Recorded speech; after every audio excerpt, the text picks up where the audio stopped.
قبلہ شاہ صاحب بیٹھے ہیں، علامہ توقیر الحسن باجوہ صاحب بیٹھے ہیں. یہ فقہ کی کتابوں میں لکھا ہے کہ جب مسجد کی صفائی کی جائے نا تو جو مسجد کا کوڑا ہے نا، ظاہر ہے نکلے گا نا کوڑا کا، ریت ہوگی، مٹی ہوگی، کچھ اور بھی معاملات ہو سکتے ہیں. تو فقہ کی کتابوں میں لکھا ہے کہ جو مسجد سے نکلنے والا کوڑا ہے اس کوڑے کو اس جگہ نہ پھینکا جائے جہاں عام گھروں کا کوڑا آتا ہے، کہ مسجد کے کوڑے کا بھی ادب کرنا ہے کہ یہ اللہ کے گھر کا کوڑا ہے. اس لیے حضرت ادب کیا کرو، ادب کیا کرو، ادب کیا کرو. ادب پہلا کرینہ ہے محبت کے کرینوں میں. اس لیے جب کبھی اللہ جل شانہ کے گھر میں آنے کی توفیق ہو جائے نا تو اپنی آوازیں پست رکھا کرو. یہاں آواز بلند نہیں کرنی ہے. یہ بہت بڑے بادشاہ کا دربار ہے، تو وہ کیونکہ ملک ندیم تھا، یہ اللہ کا دربار ہے، اس نے تو یہاں ہی کہہ دینا تھا نا جو کہہ دینا تھا. کہا یہاں بھی جائے گا لیکن آپ کو خبر نہیں ہوگی آپ کو کس انداز میں کہہ دیا جائے گا. کیونکہ بزرگوں سے ہم نے سنا ہے کہ وہ کسی کو لاٹھی لے کر مارنے نہیں آتا، لیکن کیا کرتا ہے بندے کو مت پٹھی ڈال دیتا ہے پھر. اس لیے ہمیشہ حضرت اس کا ادب کرنا ہے، اس کا احترام کرنا ہے. میں نے جب پڑھا نا کہ حضرت سیدنا عمر بن خطاب امیر المومنین رضی اللہ تعالیٰ عنہ آپ مسجد کی صفائی خود کیا کرتے تھے، آپ مسجد کی صفائی خود کیا کرتے تھے. اس لیے حضرت اس گھر سے پیار کرو، اس گھر کی خدمت کرو، اس گھر کو سجاؤ، اس گھر کو سنوارو. جس کسی نے بھی اس گھر کی خدمت کی نا تو حضرت پھر وہ خالی نہیں رہا کبھی بھی. یہاں حضرت دنیا کے دو ٹگے کے جو چودھری ہیں ان کی کرو تو کچھ نہ کچھ مل ہی جاتا ہے حضرت. وہ یہ تو حضرت بادشاہوں کے بادشاہ کا گھر ہے حضرت، تو اس کی کرے گا تو اسے نہیں ملے گا حضرت، اسے اتنا ملے گا کہ نسلوں سے بھی ختم نہیں ہوگا. لیکن دکھ کی بات یہ ہے کہ حضرت آج چودھریوں کے درباروں کا بھی تقدس قائم ہے، آج چودھریوں کی مجلسوں کی بھی رونقیں قائم ہیں. لیکن دکھ کی بات حضرت ہم نے پتہ نہیں اس گھر کو کیا سمجھ لیا. نہیں حضرت وَأَنَّ الْمَسَاجِدَ لِلَّهِ، یہ اللہ کا گھر، یہ ایسا گھر ہے حضرت اگر آپ آ کر خالی بیٹھ ہی جائیں نا، کچھ بھی نہ کریں، صرف آ کر آپ بیٹھ بھی جائیں گے تو جتنی دیر بیٹھے رہیں گے آپ کے نامہ اعمال میں نیکیاں لکھی جائیں گی. یہ ایسا سونا گھر ہے. اور حکیم صاحب رحمۃ اللہ تعالی نے تو اکثر فرمایا کرتے تھے کہ بھائی سانو تے جو ملے ایتھوں ہی ملے ہے، سانو تے جو ملے ایتھوں ملے ہے. ابو بکر صدیق کو جو ملا مسجد سے ملا، حضرت عمر کو جو ملا مسجد سے ملا، حضرت عثمان غنی کو جو ملا مسجد سے ملا، حضرت سیدنا علی المرتضیٰ کو جو ملا مسجد سے ملا، ہمارے بڑوں کو جو ملا حضرت مسجد سے ملا حضرت.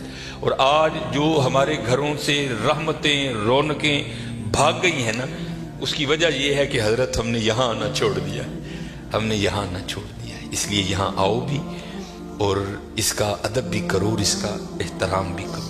یہ بہت بڑی جگہ ہے. جیسے میں نے کہا نا حضرت ہم دنیا دار ہیں نا، ہم نے پیسے کو بہت کچھ سمجھ لیا، حالانکہ پیسہ کچھ بھی نہیں ہے حضرت.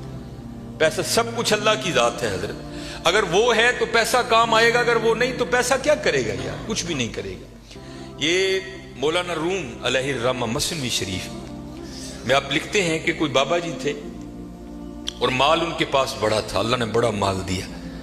وقت نزا آ گیا، ان کو پتا تھا جو میرے بیٹے ہیں وہ نکمے ہیں، مال میں نے کمایا ہے، یہ عیاشی کریں گے اجاڑیں گے، جواب اللہ کے حضور مجھے دینا پڑے گا.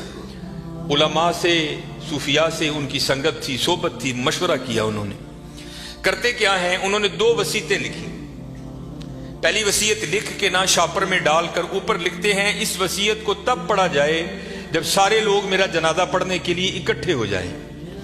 ایک اور وصیت لکھی، اسے شاپر میں ڈالا، لفافے کو بند کیا اور اس کے اوپر لکھا اس وصیت کو تب پڑھا جائے جب میرا جنازہ پڑھ دیا جائے.